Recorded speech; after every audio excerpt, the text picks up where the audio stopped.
this season, and even during the season of the other religion, so many messages are put out from those in elected offices encouraging that those values be embraced.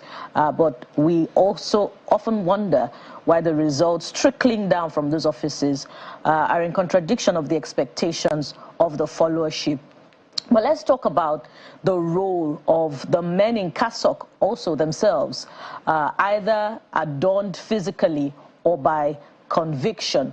And I'm asking this because, you know, you have even had cause to take a swipe at clerics who support elected officials who rig themselves in office. And also in recent times, the Minister of the FCT has had cause to also be critical of churches who neglect public office holders after they leave office.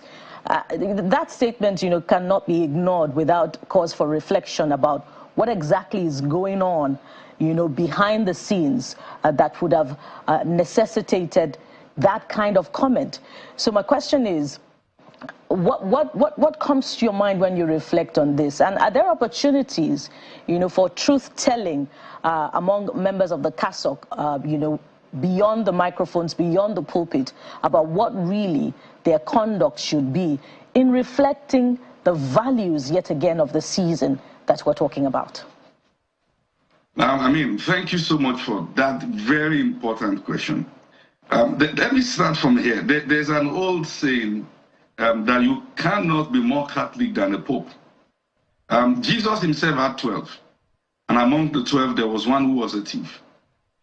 So I want us to understand that while religious leaders have roles to play in demonstrating the life of integrity, as the Bible adjuncts us in 1 Timothy chapter number 3, that the one who desires the office of a bishop must be blameless and listed other qualities. We must also understand that people choose to become what they want to become. However, the one who stands to represent God must do so in integrity of heart in order to have a life that convicts people, you see. And that, in essence, tells demands from us, put a demand from us, including myself, as church leaders, to represent and live the kind of life that is worthy of commanding the needed integrity that we want to see in the society, by first demonstrating what we want to see in our lifestyle, or through our lifestyle. All right, that, I mean, the Bible says if we suffer, we should not suffer as thieves and all that. So that the cleric now knows that a responsibility is on me as a pastor, not just to be loud when I hold the mic, but to be loud with a lifestyle that commands integrity, such that we will be able to call to order where we should call to order. Now, he that pays the piper dictates the tune, and that tells us that the relationship between the cleric and political office holders in terms of money must be one that should be cut. You referenced earlier on that Jesus had just 3+ years for his ministry, died 33 thereabouts by the records. And I think that just places a huge burden on young people, particularly young Nigerians. And I just want to ask you, does that imply that the salvation of our nation may just be on the shoulders of young people? I mean, in all honesty, I think we need to first and foremost understand that Nigeria is still young as a nation, historically now. I'm currently in London.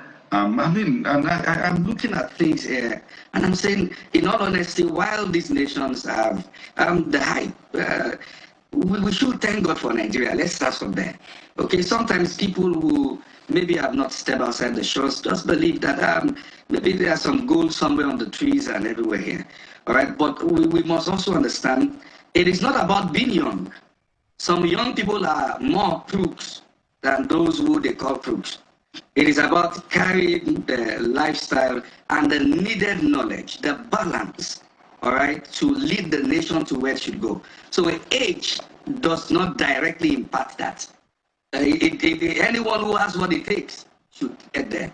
And I think because of the complexity of Nigeria, experience should also not be underrated. All right, so we need young people, yes. But we need young people who are not crooks, yes. We need young people who have the needed knowledge, yes. We need young people who have the needed experience, yes. So not just about being young. Pastor Lazarus, there's another question that maybe let's get back into the church hall this time, because that whatever happens in the church hall or within the space of the church affects the society in general. So since we're talking about young people, maybe you help young people identify fake pastors. Help them decipher and discern fake pastors who are gaming the faith. How can they do that? Because some are gullible. I mean, the Bible is very clear on that. So since the Bible is very clear, what I'm just going to say about that is that the emergence of fake pastors or whatever is powered by the presence of fake Christians who have failed to know the truth for themselves. All right, since the Bible is clear as touching the distinct character of the wolf apart from the shepherd, it is important that we study for ourselves and find out what the Bible says. And when you understand what the Bible says, then you will not be a victim of fake and false pastors, as it implies. Amazing. fake pastors. I'm doing a double take on your submission. Fake pastors thrive as a result of fake Christians. So Christians must reflect on their originality status, especially at this time. Let's go to the followership now. As we reflect again on the values of the season, what options are open to them to put the leadership to account as they continue to, advocate really and pray for the yearnings that they desire, at this point in time and even beyond the season? I mean, bread is not sold differently for Christians as it is sold to Muslims. The price of petrol is not different based on religion. So I'd rather speak as a citizen that we have the responsibility really as citizens of Nigeria to hold our public officers to account. All right? We have the responsibility. So it goes beyond church. And but it is difficult when kettle is calling pot black. Nigeria is not where it is just for public officers. Nigeria is where it is also for the crowd that wants small things. When people begin to demand for more, and when you demand for bigger things, you reject small things. You will understand that bread, rice, and t-shirt and cap is nothing compared to 4 years of the leadership of someone who knows what it is to lead the nation in the right direction. So when the people understand that this is where we want to go, and they hold to account and insist on that, then public officers will adjust, and that's my take on that. You resonate with this season, not just by conviction, not just by faith, but also by name. I mean, you have come forth on the one hand, and Lazarus in the Bible experienced resurrection as well. So first, let me just say thank you for coming forth on the morning brief. But thank you so much. A lot of people see you online. They love what you do. You have sort of found a way to get a lot of young people interested in Christianity. So through those videos, they are very short, but they're incisive, passes the message across, and people, it leaves them yearning for more and also exploring to find their own conviction. But not a lot of people know about your personal story. You've talked about the personal story of Paul, but give us an insight. It's very rare for pastors to share personal stories for obvious reasons, because they're all about Christ and the faith. But we also need to hear some part of your story. So for a lot of people who are thinking, nah, you probably just dropped from heaven, the angels literally dropped you in an Uber. You also had your own experience before you've become who you are today. So what is that high point of your story you might want to share with us today? Thank you so much for that question. I'd refer to myself as one whose life started from the lowest point. So I can relate. I understand what it means to go through life and not have an assurance if the future is really certain. And I think probably that's where the message kind of connects with people. As one who had been at the point of committing suicide with several attempts and then rescued by grace and then saved by the grace of God, as one who had no expectation really of a future, because I thought I would have killed myself before getting there. So I know what it means to be at the lowest point. And I also know what it means for the grace of God to save one and bring one into the fold. And I think maybe what we are doing differently is to bring the gospel in a way that connects with day-to-day living and the experience of the people, the practical application of the message, so that we are not abstract. And I think that's where my life is coming from. And like Paul said, I am what I am by the grace of God. And we are still on a journey, all right, to where God is taking us to. Okay, as we begin to wind down, there's a question for you. But before I ask the question, as you're answering the question, maybe also speak to what is considered personality cultism in the Christian faith, which is basically about people literally maybe going beyond borders to literally close to idol worship their quote-unquote men of God. Maybe you have to speak to that as well. But this person says, Good Friday morning brief show. My question is, even as we celebrate this Easter period, what should be our attitude towards the Easter season? Because some are of the opinion that since it is the death and resurrection of Jesus Christ we are celebrating, it should be a period of mourning. Should that really be it, sir? So he wants to be sure if somebody's dying, why are we celebrating? Perhaps. I mean, there's a lot to celebrate because he died, yes, but he didn't stay dead. He rose.